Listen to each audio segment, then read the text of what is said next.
In the first film, Hutch burns this obshak money from the Russian mob, as well as paintings and whatever they have in this grand vault. And so now he owes that debt, and he's paying it off by doing missions. Whatever he's told to do, he just does it. He kind of doesn't ask the question of, is it good or ethical or whatever. But we've established a character who secretly, not so secretly, enjoys beating the living shit out of other people. And so he's happy to do this job and have a reason for it, because he has to pay this debt back. We rejoin this story of the family.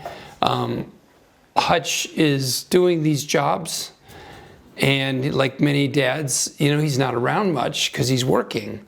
But his wife is also working. She's a real estate agent, and she's gone all the time, and the kids are getting a little older, and they are busy, their lives are busy, and they're on their phones all the time, and he sees his family really dispersing, and he thinks, I need to reconnect, you know, this thing's going away. And so his wife agrees. And so he wants to take them to the place that he remembers as a kid. In his mind, it's this big vacation spot with so much fun to be had, and really a huge water park, and just, it turns out to be a rinky-dink vacation town. We all feel that rage, right? And you just can't act on it, you know? But in a movie is a chance to have fun and a smile, and hopefully there are a lot of smiles in this violent film as well, at the notion that what if you could?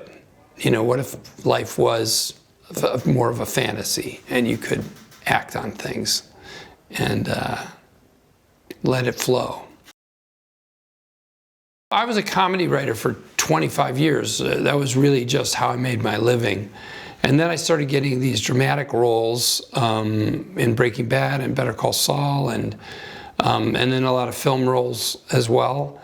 And I thought maybe I could do an action movie because I was in pretty good shape. I mean, which is to say I wasn't damaged in any way. I only broken a few bones in my life. And I was willing to do the training, so I did train, and I learned screen fighting. And I trained for about 2 years while I was still shooting Better Call Saul, and we were writing this movie and selling it and reselling it, and I just kept up the training. I had a long way to go, and I got good enough to do the stunts in Nobody Won. And then I kept my training up, even though the movie ended. You know, we shot it and we cut it. No, I kept training. I kept the basics just as part of my workout routine. But then I also still carried on training with my friend Daniel Bernhard, who is in this movie as he was in Nobody Won, who's one of the great stunt actors of our time. So I kept up that training with Daniel. So in a way, I was able to do more in Nobody 2, because Nobody 2 represents, 6 years of training, whereas Nobody Won was 2 years of training. Greg Rementer, Kirk and Kyle, this team of 87 North stunt people, the best in the world. A lot of times they're designing fights that are meant to be as impressive as possible in a smooth and kind of visually appealing way. And with Hutch, the fights tend to be more clumsy and bludgeony, or kind of heavy. And so oftentimes they'll design a really beautiful fight, and then I'll say, but can we make it clumsier and shittier and take out the best moves, because Hutch really can't do that, Plus, a lot of stunt guys are much younger than me, and they're really good, and it's all they do. And they can do kicks that I can't do. They can do all kinds of things that I can't actually do. I couldn't wait to have more fight sequences, and we have quite a few in this. And I love all the fights. The elevator fight is a great one, with a lot of moves happening in a short amount of time, and Hutch, having the element of surprise on these three, assassin soldiers. And even the arcade fight was really fun, busting back into that place and cutting loose. Every fight has its own character to it, its own little story to it, and I just had a really wonderful time doing it. And the stunt guys are always the best in the world, and they're having fun doing it. I had a lot of banging, shooting and all that, but it had kind of a very human feeling about it. And particularly, I think, in this production, because the family is emphasized a lot amidst all the wacky stuff going on in the script and the shooting and all of it. There's a real emphasis to keep the family together in spite of it all. I think there's a part of Grandpa that kind of likes the way things have turned out, because it gives him the opportunity to keep doing his shtick. He can save lives, he can kill, he can strategize, so he's had a lot of experience in this area. I often get the feeling when we're doing a scene together that we could be talking in the scene, acting, doing it, and at the same time he's seeing everything else that's happening within 360 degrees, but he doesn't flinch. It's not like he stops and it just registers. And when we finish the take, he makes the adjustments, but he's very aware in a very cool kind of way. Even when he's looking at the camera and doing his lines and acting, if something happens here that's not quite right, cut, and he's over there. He takes care of it. What I really loved was the universe that it sort of opened up.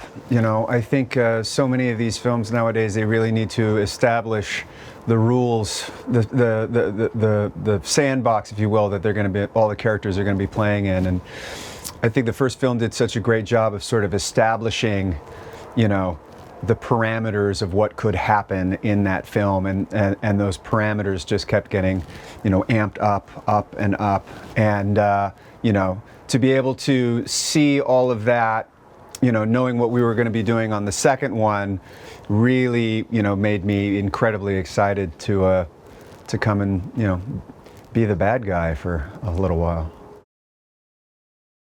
The film is essentially about a dad just trying to go on a family vacation.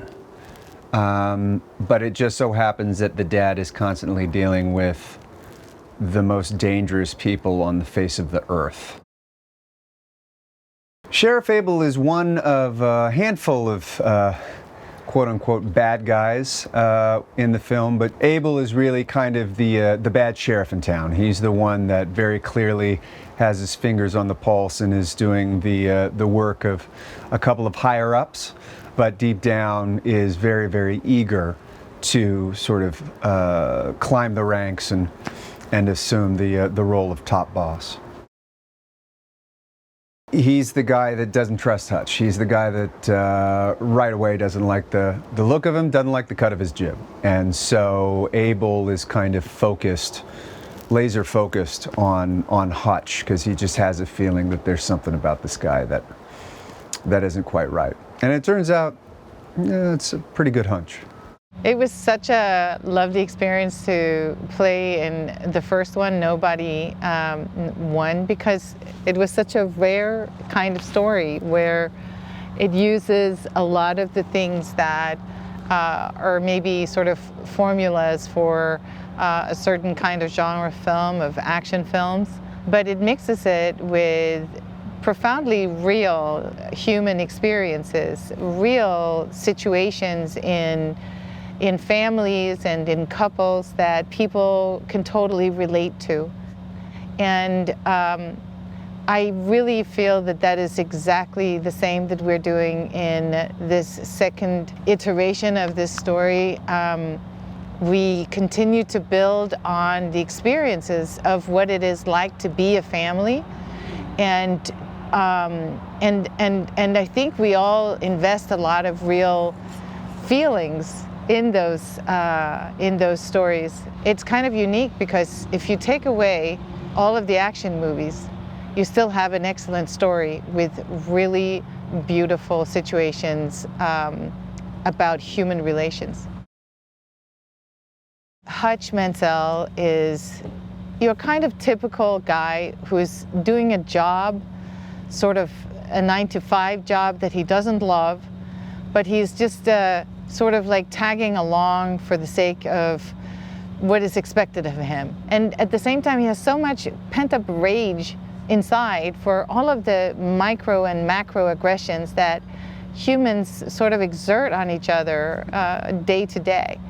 And that we at the same time tell people, oh, you're not allowed to react. And so in that way, Hutch Mansell is basically the fantasy of a lot of people, I think, you know, a guy who gets to act out and do it without punishment. First of all, I really just enjoy Bob as a human. And then there's this wonderful thing that is that he's also a writer.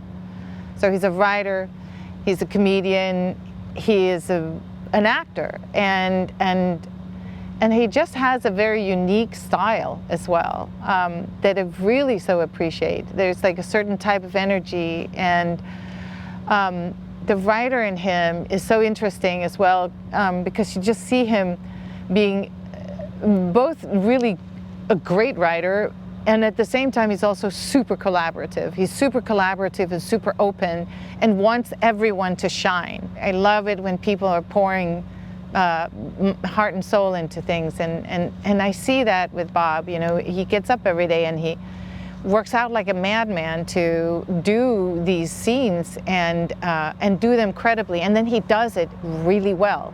It just wouldn't seem that you could have all of those talents in one package, but you do. Nobody 2 is exhilarating, an incredible ride. It is a lot of fun.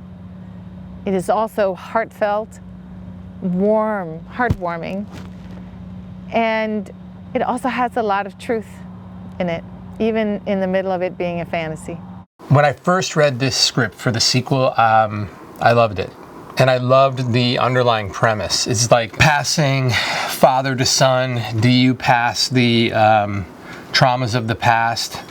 Can you leave your heirs better off than you? I think it's, again, another relatable story. That's what's fun about this franchise. It's a bombastic action movie, but we always sort of root it with a really sort of human story and a relatable story. And this is really about generational, grandfather to father to son. And I think this is a really fun story to tell. When you hire Timo to direct your film, he's going to amp up the action. And you just go back and look at his catalog of work. I'm a fan. It's crazy, it's bonkers, it's violent, it's visceral, it's bloody, and for all the right reasons. And it's so fun, and we were excited for him to infuse that style into Nobody 2 and give it its own voice in the action. You know, we had a company, 87 North, and the mandate there was always like, train the actors to do as much as possible, never break the illusion of the characters. They're the ones that are in charge of the characters and bringing these characters to life. Now, if we can give them the physicality to do that and teach them to do the choreography, we have so much more opportunity in how we photograph this and tell the story. Bob was like an incredible test case for this, because you're right, he didn't have an action background, he didn't have action chops. He's an incredible actor, he's a credible writer, he's a credible storyteller and creator, but that was something, one feather he didn't have in his cap yet. And so him taking on the discipline to train with Daniel Bernhardt, and Bob never stopped training. That sort of like learning, that stuff became a way of life for him. And when you get an actor that does that and immerse themselves in it, it allows you to do something special on the other side. It allows you to create action that you couldn't create for some other actor that doesn't, have the time, really under the hood of doing fight scenes, and now Bob's getting really, really good at it, and it's fun to see, and we can amp up the level of this film. Like life, the character of Wyatt is not simple. He isn't a simple guy. You think it is. You think he is at first because he's set up to be kind of the heavy. He's in charge of this town. He feels threatened. He's got a lot going on, and he takes it out on Bob's character, on Hutch. But then, you know, we slowly discover that there's more to him than just being the bad guy, and that he and Bob have a lot in common. It's such a wonderful setting for a story whose tone is playful, you know, and dangerous at the same time. And I don't recall a straight-out action movie taking place in a carnival setting, an amusement park setting. I've seen some horror movies, you know, I've seen some family movies, I've seen some rom-coms in this kind of a setting, but never a full-out action movie. So it's going to be a lot of fun for folks to see and we take full advantage of every single corner and crevice of this place. Everything that they're doing and have done from the early days is pretty amazing. Like, they've taken the craft of stunts to another level, you know, and there's not only the top-notch professionalism in terms of the execution of it, but taking it to a whole other creative level where they're really the ones telling the story, and it's weaved into the whole craft of movie making. I love that it takes the thing that made it successful in the original, which is essentially an everyman and your average family, and raises the stakes to like an incredible high, but it all feels not only organic but also stylized. You know, there's something about making that switch into the stylized fun that involves the audience, you know, and yet it feels real, and we honor that in Nobody 2 as well. We catch up in Nobody 2 a few years later. Hutch has been working, you know, for the guys who he had kind of decided to not work for before. I don't know if he's ready to take a vacation, but I think the family's ready for him to take a vacation. And he decides to try to take a break. And he's got to figure out how to get out of the trouble while the family is really sort of dependent on him, because that's what happens when you're on your vacation. You're much more connected. You don't have your normal routine. You're sort of in it together, and so they're much closer to the danger. And he's got to figure out how to juggle that. He and Sammy are so connected, and it's the most beautiful father-daughter sort of love story in a lot of ways, and just kind of continuation of where they left it in number one. With Blake, he wants Blake to be better than him and grow up to do his, to literally sort of surpass his weaknesses, and yet he somehow exposes him to all of that stuff all the time. I think it's a really relatable sort of like father-son dynamic. Timo Tjahjanto is really a special director.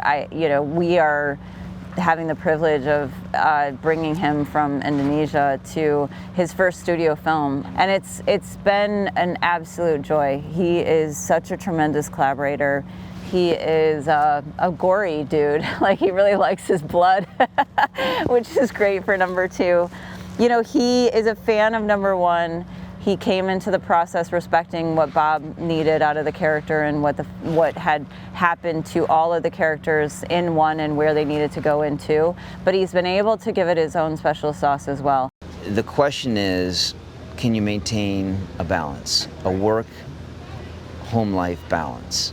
And that rises up to become one of the central themes. And we see that within a moment of time, that falls out of balance, and there needs to be an adjustment made. And the solution is, of course, let's take the family on vacation.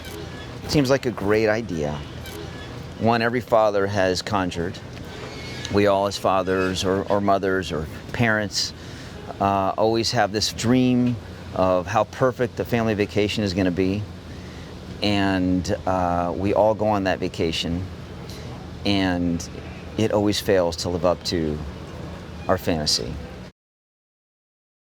He is in this tranquil, fun, festive lakeside town, and pokes the hornet's nest of a very serious trade organization that is using that town and the waterway to run all kinds of money and drugs and illegal activity through that very town.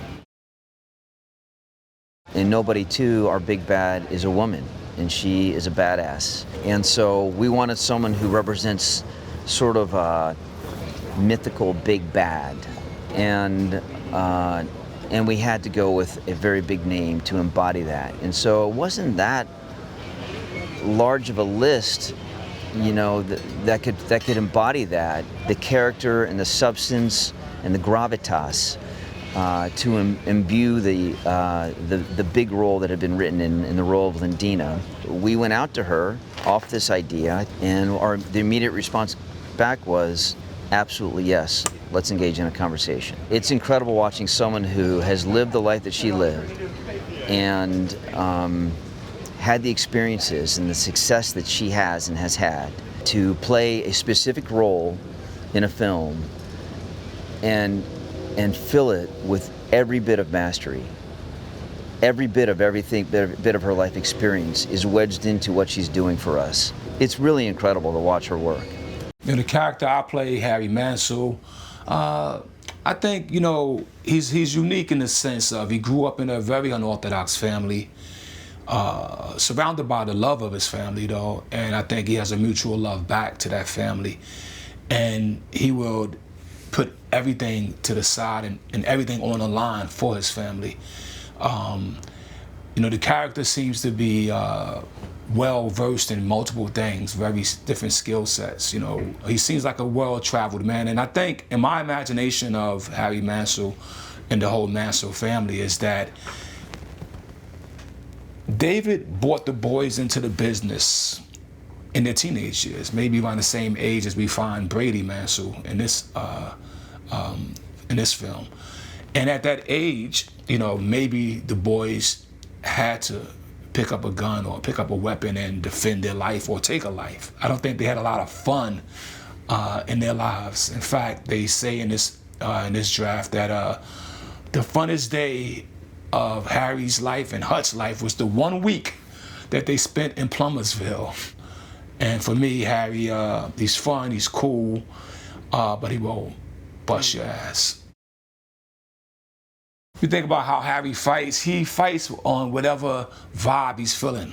You know, he's a vibe fighter. So we saw him in the first film where he was using a sniper rifle to take out enemies. This part of the story, we see that he's been hanging out in Osaka. Maybe he spent some time in Kyoto. I think he may have spent a couple of months in Okinawa, which is the foundation of karate. And I think he's absorbed these Japanese skill into his fighting techniques. The thing that I love about the character Hutch in the Nobody sequels is that he actually can take a punch. In most action films, the good guy never gets hit. He's always accurate and precise, but no, Hutch is like his family life. It's a little bit, you know, it's a little bit unpredictability. It's a little bit of, you know what, take a punch, give a punch, and it's not so cookie cut. And I think that's when you watch these action sequences, it has a level of reality. You know, you think about, you know, Bob Odenkirk, who's had a great career acting in TV dramas, comedies, spin-offs into his own. You know, when you watch Better Call Saul, you know, you see that he's just seasoned and he's comfortable in his art. And I think once an artist becomes comfortable in their art, they have a freedom to express it in different ways. So whether he's here to make you laugh or he's here to kick some ass, it's an expression of his art, an expression of his growth as an artist. And you know, some people would say when they saw Nobody that he was an unlikely action hero. And then after they saw it, they put him right in the category, boom, boom, action hero. Nobody Won was such a family favorite. I have 3 boys, and I think we saw it 5 times. And the great Bob Odenkirk, my God, what a fantastic actor. I mean, when an actor of that magnitude asks you to be in something with them, the answer is yes. I get to play his nemesis in this film, which is really great, and it's a part that Bob wrote, and it's a different kind of nemesis. I told Bob he put the hot in psychotic. I am having such a good time playing her. I think, you know, like I said, I've been busy being a mom of boys, and you have to kind of hold it together when you're doing that. And all of a sudden, with this character, I got this great opportunity to just sort of pull the ripcord and play a complete lunatic. And it's really been very freeing, and it's really kind of fun and great to play someone so just a little bit unconventional, let's say. I know that when they are putting me to the task to direct this film, that I need to do something a bit different. Back in Indonesia, I'm more known to make sort of violent and dark action films. But with this one, there's a slight adjustment to that. You know, we still get the violence, we still get the crunchy action, but there's a certain, I guess, for the lack of a better word, warmth to it that we apply. This film, we are starting in a point where Hutch is actually somewhat getting back into the action of it all. Like, so he's reliving his life. You know, like we kind of learned that he's somewhat of a government agent, and now he's sort of like doing all this, I guess, mercenary type of jobs for his handler. We call him the barber, and that's where we start. Like, we are seeing a character in Bob Odenkirk as Hutch. We are seeing a character who's slowly beginning to ponder, hey, am I enjoying this violent sort of like lifestyle too much? Is it getting too much into me that I kind of am forgetting my family, that I am forgetting my wife who's supporting me? So that's the kind of like the sort of primary question in the beginning of the film. This is the difference between my previous films, because we are really walking that thin line between Hutch, the father, and the husband, and slash Hutch, the seasoned sort of like killer agent, you know? And I think that fine balance is what lends to so many sort of almost humorous moments, like which can easily turn violent. That juxtaposition between the adorable father, especially Bob is so good at it, him being a father himself, and suddenly at the switch, he just suddenly turns into this almost like a killing machine. The duckboat fight is definitely the most challenging, I would say, when we are shooting this one. So initially we were thinking of, duckboat as in the amphibian boats, you know, like, but like we can't find that actual vehicle. So we end up thinking, like, what if we just have like a pontoon boat with an actual rubber duck, like a giant rubber ducky on the top of the roof, you know? And Bob loves the idea, so it's almost like a juxtaposition of Hutch Mansell fighting a bunch of goons inside this very goofy looking, you know, like touristy boat, but the fight that happens inside that boat itself.